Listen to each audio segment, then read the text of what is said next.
রাষ্ট্রপতি নির্বাচনে ৬ জন সংসদ সদস্য ভোট দেননি, তার মধ্যে রুমিন ফারহানাও একজন। রুমিন ফারহানা অবশ্য বলেছেন ৩টি কারণের কথা উল্লেখ করেছেন। তো শুরুতেই চলুন জেনে নেই যে ৬ জন ভোট দেয়নি তারা আসলে কারা।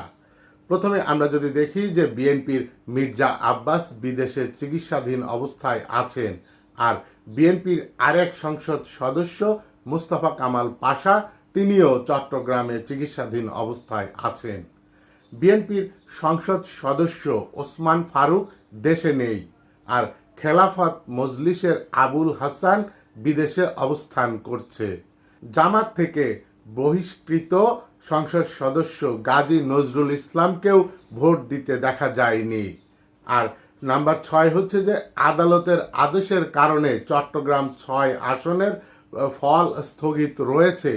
ওই আসনে অবশ্য বিএনপির প্রার্থী আসলাম চৌধুরীর প্রার্থিতা বাতিল হয়েছে।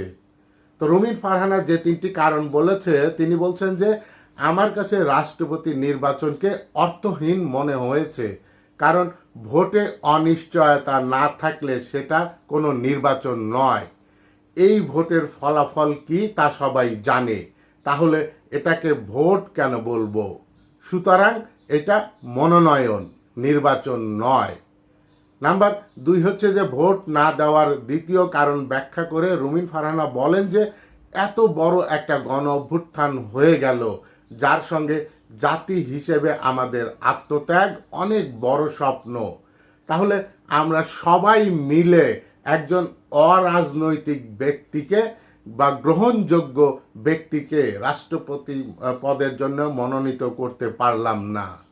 আর নাম্বার ৩ যে কারণ উল্লেখ করেছেন যে নিজের কাছে সবচেয়ে গুরুত্বপূর্ণ উল্লেখ করে রুমিন ফারহানা বলেন যে রাষ্ট্রপতি পদে ভোটের আগে বিএনপি সংবিধানের ৭০ অনুচ্ছেদের ভয় দেখালো, অথচ ২০১৬ সাল থেকে বিএনপির ভিশন 2030 কথা বলে আসছে। বলতে বলতে গলার রক ফুলিয়ে ফেলেছেন তারা। আর এখন তারা বলছেন যে দলের বাইরে ভোট দিলে তার সদস্য পদ বাতিল হবে। এই রকম প্রহসনের ভোটে আমি কেন ভোট দিব বলে জানান রুমিন ফারহানা। আপনার মতামত জানাতে পারেন।